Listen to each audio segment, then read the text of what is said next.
Kamu lagi mikir apa, Ronald? Ini Sharon.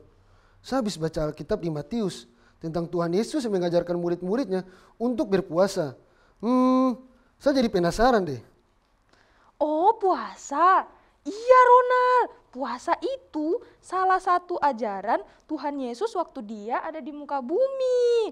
Dia mengajarkan kita berpuasa agar kita bisa menjadi pemenang.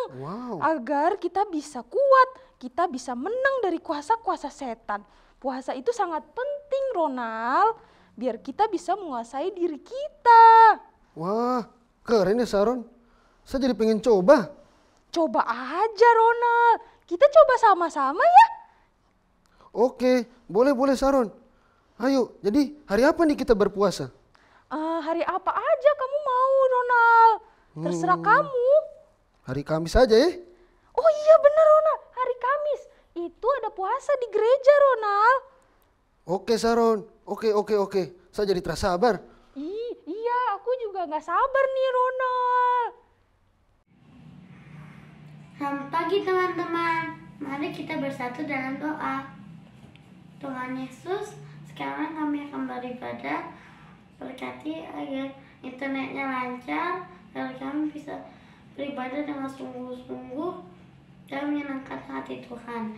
Dalam nama Tuhan Yesus Kristus, haleluya, amin. Halo adik-adik, apa kabar semuanya? Tentunya semuanya baik, Kak. Kak, aku mau tanya, sebenarnya tujuan kita berpuasa itu apa sih, Kak? Nah, tujuan kita berpuasa nih, kalau kita puasa, kita akan menjadi pemenang, menaklukkan dunia ini, dan membuat kita semakin dekat dengan Tuhan. Terlebih, kita akan semakin mencintai Tuhan Yesus. Pastinya dengan baca Alkitab dan doa tiap hari kan, Kak? Iya dong, kalau kita akan bertumbuh, kita akan membaca Alkitab, dan kita berdoa juga. Bener banget, Kak. Seperti pujian baca kitab suci, doa tiap hari kalau mau tumbuh. Nah, adik-adik semua kita bangkit berdiri, kita nyanyikan pujian ini.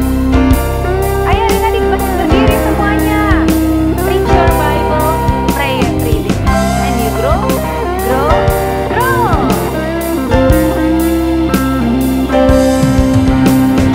Read your Bible, pray every day, pray every day, pray every day. Read your Bible, pray every day, and you grow.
Nah, Kak Esther, kalau kita sering membaca Alkitab dan terus berdoa, maka Tuhan akan memenuhkan sukacita di dalam hati kita.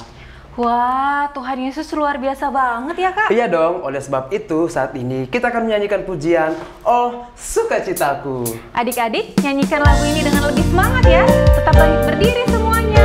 Oh sukacitaku. Ya, adik-adik semuanya ikuti gerakan kami ya di sini.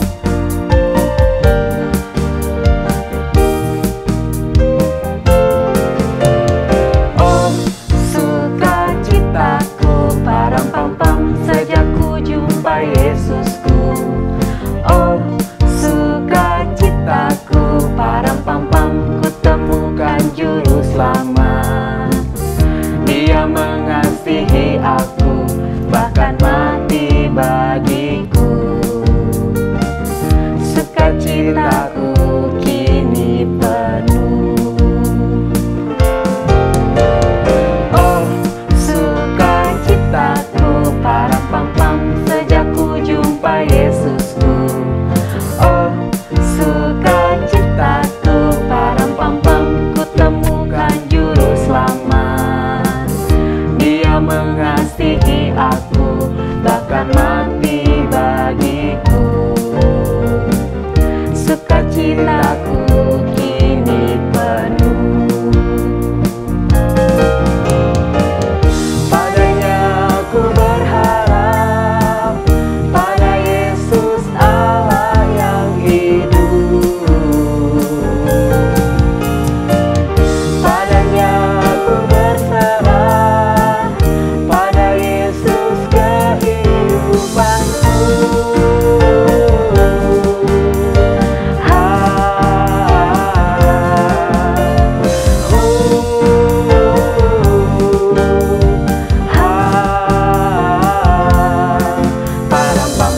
Oh sukacitaku. Sekali lagi ya, kita nyanyikan pujian ini dengan lebih bersemangat.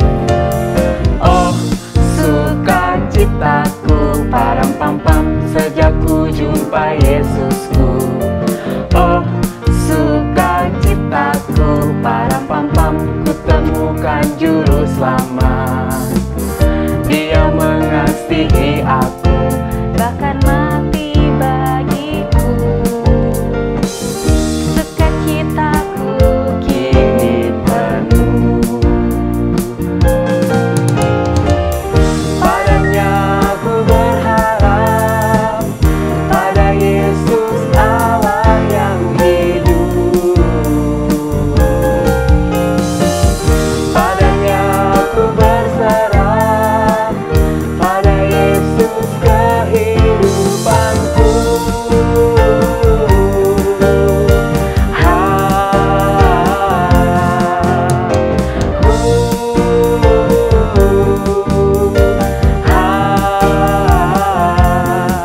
Param pam pam. Padanya aku berharap, pada Yesus Allah yang hidup. Padanya aku berserah, pada Yesus kehidupanku.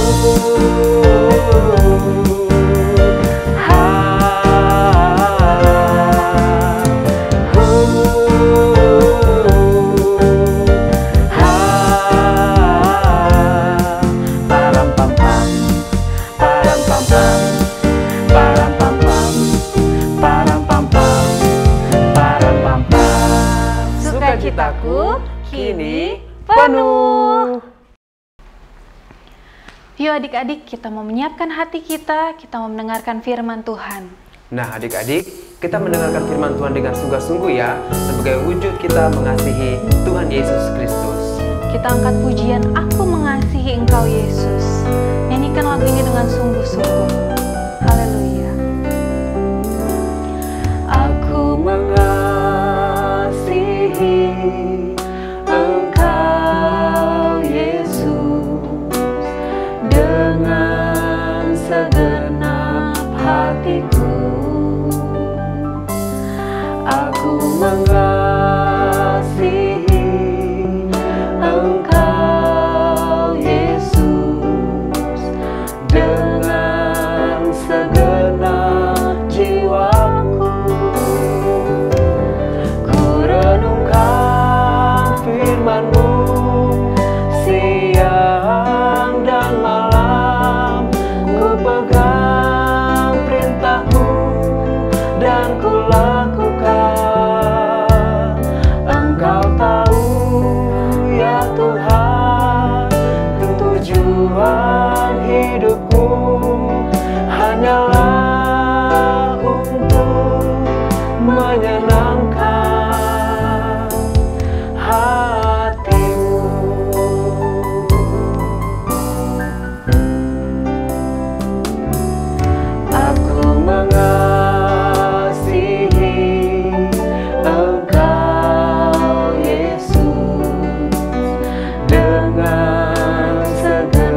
kita mau memiliki sikap berdoa yang baik. Semuanya lipat tangan, tutup mata, kita berdoa. Haleluya.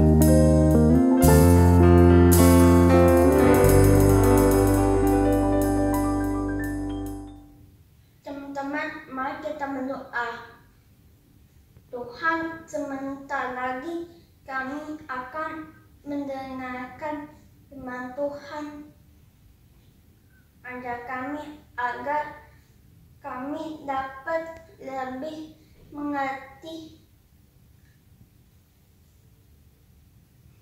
kehendak-Mu dan berkati kami semua, juga guru sekolah minggu. Terpujilah nama-Mu Tuhan.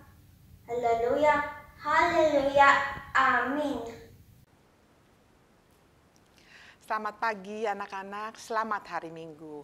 Kita sekarang akan mendengarkan firman Tuhan dan kita akan membuka Alkitab. Firman Tuhan kali ini akan kita ambil dari Esra 7. Nah, dari kata kitab Esra 7 artinya kita akan mendengar tentang Esra. Siapakah Esra? Mari kita lihat firman Tuhan. Dan kita akan dengarkan firman Tuhan sekarang. Esra adalah seorang Israel. Nah, kenapa Esra istimewa? Lihat ya. Pada masa ini, di Esra 7, Esra itu sedang ada di pembuangan. Tahu pembuangan? Kalau nggak tahu, penawanan lah. Seperti kita dulu, ditawan. Kita dijajah sama orang Belanda. Nah, Esra juga lagi ditawan. Dari mana dia ditawan? Dari negaranya. Dari mana negaranya? Negara Israel.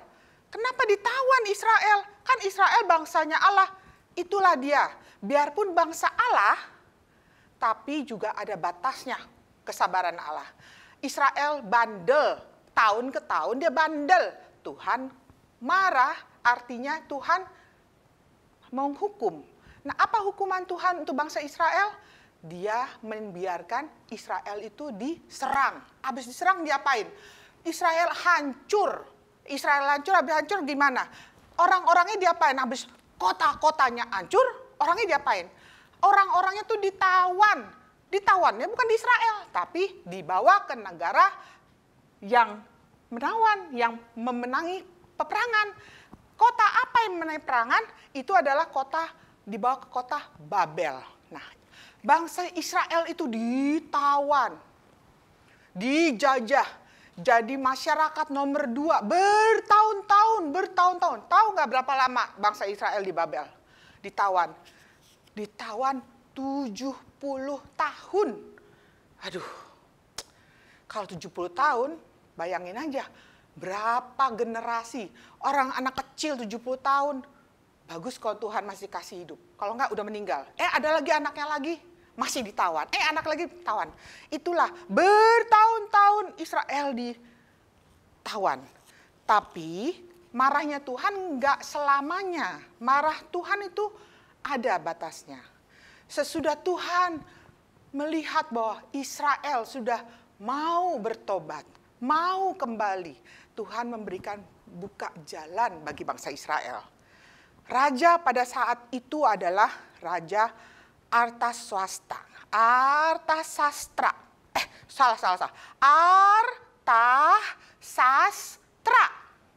Itu raja yang disentuh Allah hatinya untuk membuka jalan bagi bangsa Israel.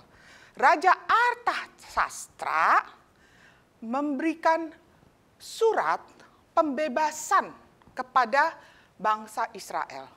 Orang Israel tuh nggak semuanya dari Babel kan udah banyak keturunan. Jadi bangsa Israel tuh di Babel tuh udah banyak banget orangnya. Nggak bisa semuanya langsung blok pulang, nggak bisa. Jadi mereka harus kelompok 1 pulang, kelompok 2 pulang gitu, kelompok 3 pulang, bertahap. Nah, itulah tahapnya sesudah. Kalau Esra itu adalah pemimpin kelompok yang kedua. Dia Artasastra kasih Esra untuk mimpin. Kenapa Esra dipilih? Siapa sih Esra sampai spesial dipilih sama Allah? Ini dia nih spesialnya Ezra. Kita bisa lihat di Ezra. Ini maaf ya kakak, mesti lihat jauh-jauh. Ezra ada di Ezra 9 sama Ezra 10. Ini dibilang Ezra telah bertekad meneliti Taurat Tuhan dan melakukannya serta mengajar ketetapan dan peraturan di antara orang Israel. Nih, lihat ya, siapakah Ezra? Adalah dia bertekad atau artinya dia bilang, saya mau hidup saya ini, saya mau pakai untuk belajar firman Tuhan. 1. Terusnya apa? Mengajar firman Tuhan. 2. Mengikuti, menyebar firman Tuhan, mengikuti aturan firman Tuhan. Karena dia terus mengikut firman Tuhan, dia menjadi imam. Dia juga keturunan imam. Imam itu apa? Pendeta. Keturunan pendeta. Bapaknya, itu pendeta. Artinya dia juga pendeta. Dia pendeta Ezra. Dia dipilih di negara Babel. Raja itu gimana dia tidak tersentuh dengan Ezra. Karena Ezra itu selalu kuat dalam aturan dari firman Tuhan. Dia ikut aturan firman Tuhan. Dia ikut firman Tuhan terus. Dia tahu bahwa tangan kemurahan Tuhan selalu melindungi dia. Ya, terus dia dikasih surat. Surat raja itu bukannya cuma surat selesai. Enggak. Surat raja itu punya kuasa. Apalagi suratnya itu langsung difotokopi, disebar ke seluruh negara. Negara Babel bukan kecil enggak. Negaranya tuh luas sekali. Itu surat disebar. Nah, surat itu sampai distempel sama cincin raja. Artinya itu adalah perkataan raja. Dibilang, Ezra, kamu bisa membawa bawahan kamu untuk pulang ke Yerusalem dengan memilih orang-orang yang tepat untuk rumah Tuhan. Nah, di Israel itu sudah dibangun rumah Tuhan sama rombongan pertama.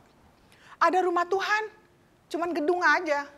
Tapi belum ada orang-orang yang ngurus. Nah, itulah raja langsung tahu, dia menyuruh Ezra untuk mengatur semuanya. Dibilang, Ezra, kamu diumumin karena orang-orang. Bangsa Israel boleh pulang, dan Ezra yang akan memimpin dan memilih orang-orangnya. Ezra juga akan berhak untuk memerintah semuanya. Nah, Ezra juga diperintah raja. Ingat Ezra, kamu harus memilih orang-orang yang benar. Dan orang-orang benar ini akan membantu di rumah Allah. Jadi Ezra bawa siapa aja?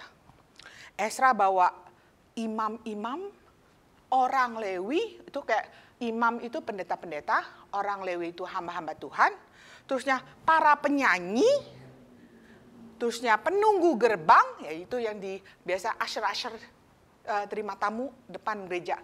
Itu mereka di bawah.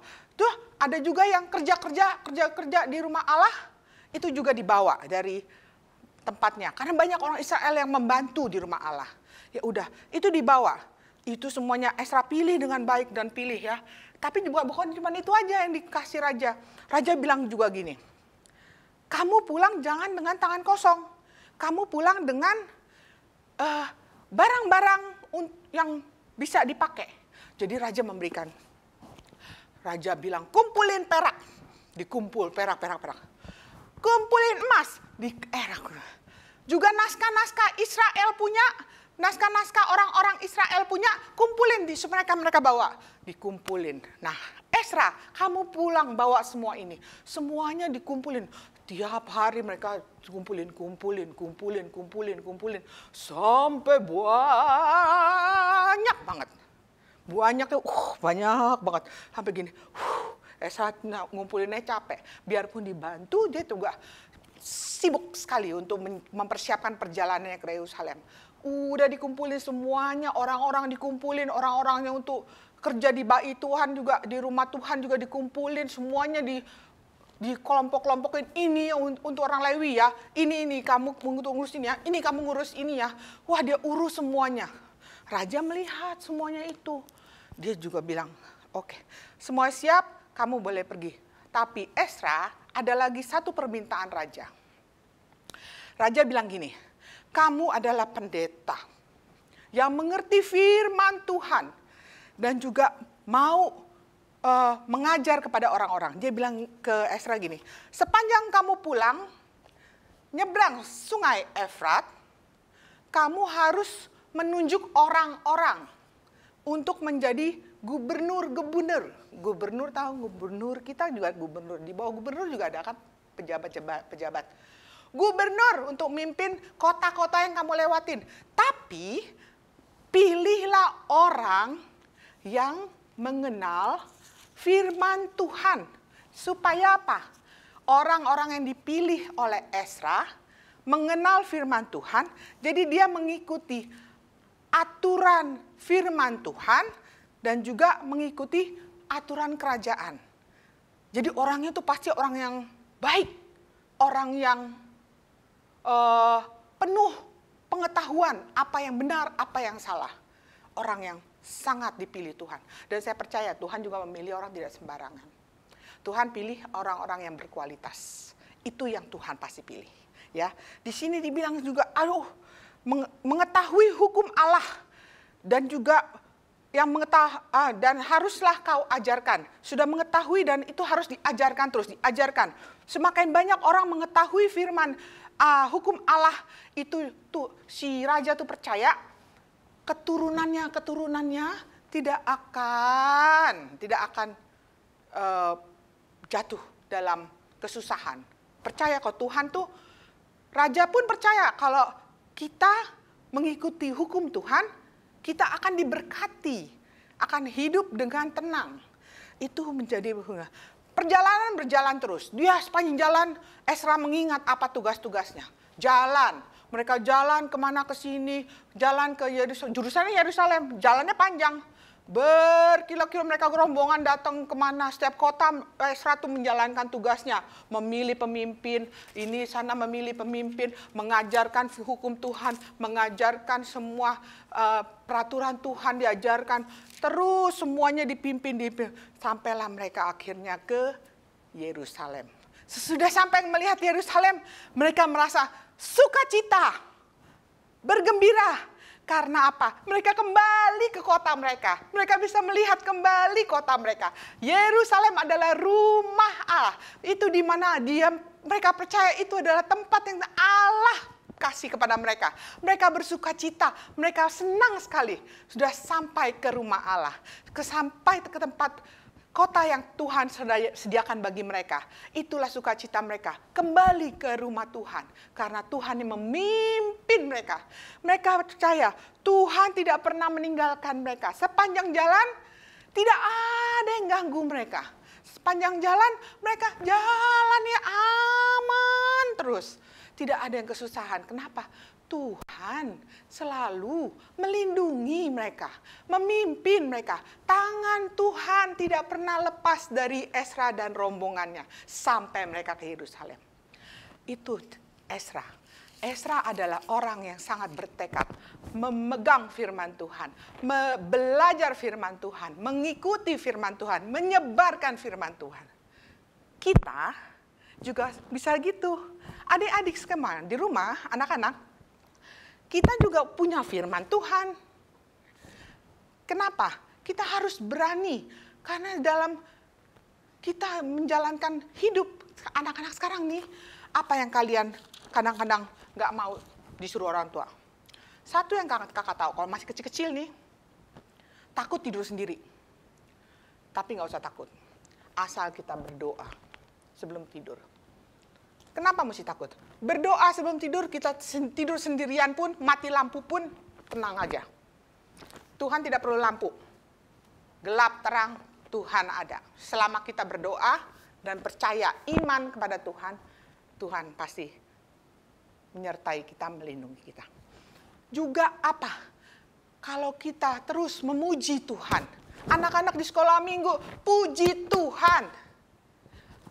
Anak-anak sekolah minggu, puji Tuhan, anak-anak di rumah pun bisa belajar firman Tuhan dengan orang tua. Itu yang menjadi kesenangan bagi orang-orang tua. Ya, kesenangan bagi Tuhan, karena anak-anak juga seperti itu, belajar firman Tuhan. Udah sangat bersukacita. Di sekolah pun berani untuk menjawab apa yang guru ajarkan. Apa yang guru tanyakan, mereka dapat menjawab. Berani untuk maju, karena tahu Tuhan kita sangat luar biasa. Tuhan yang membantu kita.